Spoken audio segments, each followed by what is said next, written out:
There is a good probability that a Samsung smartphone was someone's first smartphone in many parts of the world. The business has become well known for its ability to produce goods that are high quality, innovative, and affordable.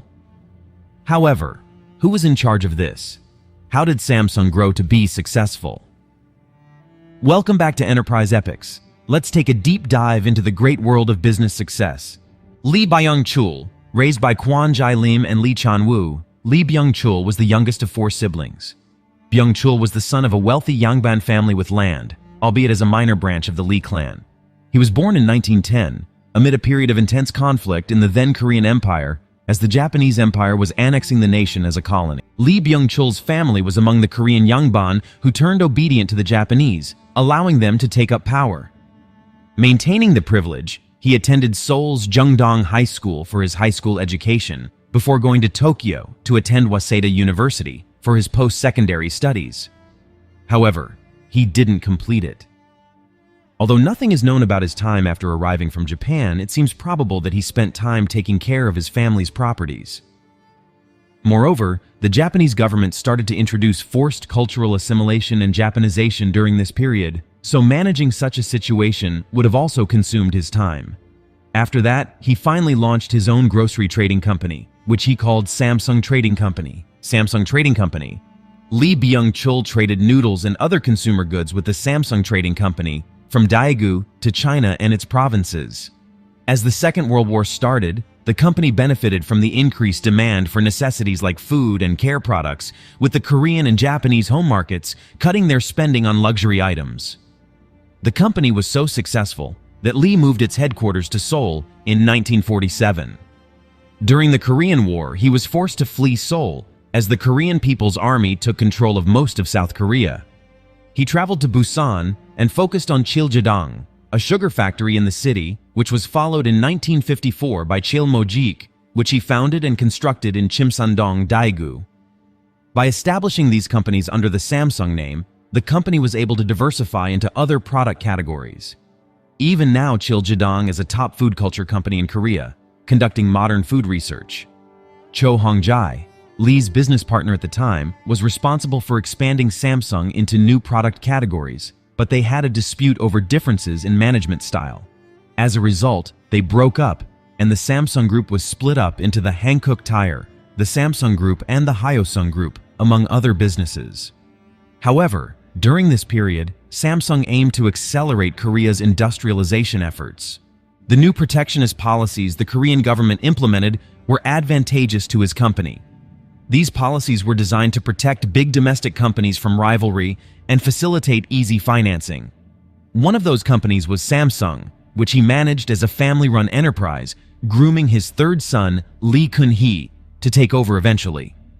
In the late 1950s, the corporation acquired 3 of the largest commercial banks in Korea, in addition to an insurance company, a cement manufacturer, and a fertilizer manufacturer.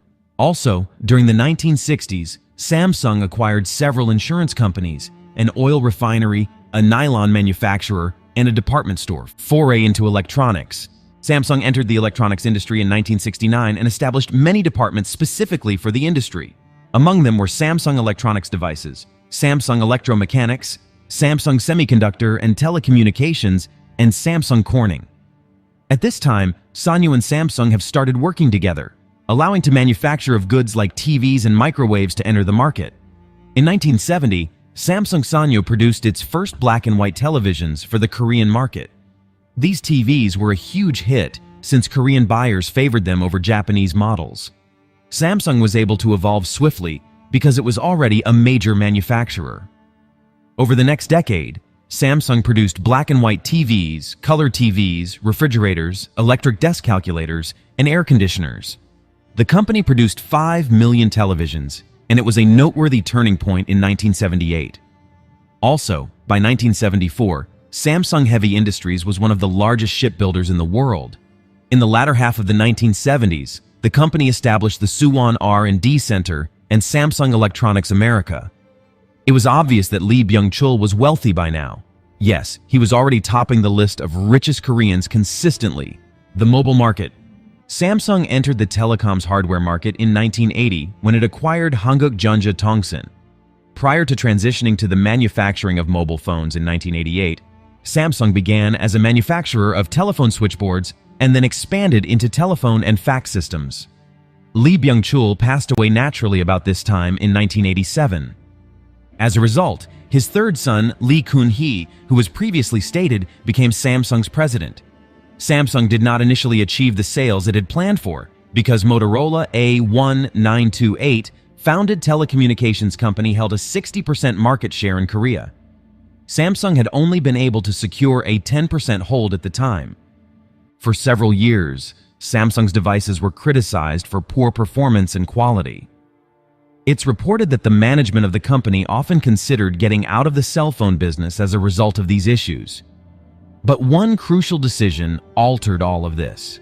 It wasn't until 1995, a few years after Samsung unveiled its first cell phone. The company made the decision to focus more on cutting-edge technology than on the less coveted and lucrative goods they were presently selling. The company decided to invest in new technologies rather than continue with such products. Samsung's tech industry did not begin to grow and flourish until the 21st century, when it finally overtook Sony to become the 20th largest consumer company in the world. Additionally, it cemented its position as the most well-liked consumer brand overall. Additionally, Lee Kun-hee led the company's significant investments in the creation of smartphones. June 2010 saw the release of Samsung's first smartphone, the Galaxy S. The public reacted well to the new phone, praising it in comparison to other well-known Android-powered phones such as the HTC Desire and Nexus 1. The Galaxy S was raised for its Super AIM display by both news media and critics, but it was also criticized for its subpar GPS capabilities and declining performance over time. Since the release of the Galaxy S, Samsung has created dozens of smartphones, and each one has improved upon the previous one in terms of added features and system updates. Though it is not the only company to have faced difficulties in the mobile phone industry, Samsung is one of the few that has overcome all expectations and achieved the top of the market. Keep in mind that companies like LG and Amazon completely failed in such endeavors. However, the story of the Korean kid who created Samsung during a time of great struggle is truly remarkable. It demonstrates the power of resilience, determination, and invention.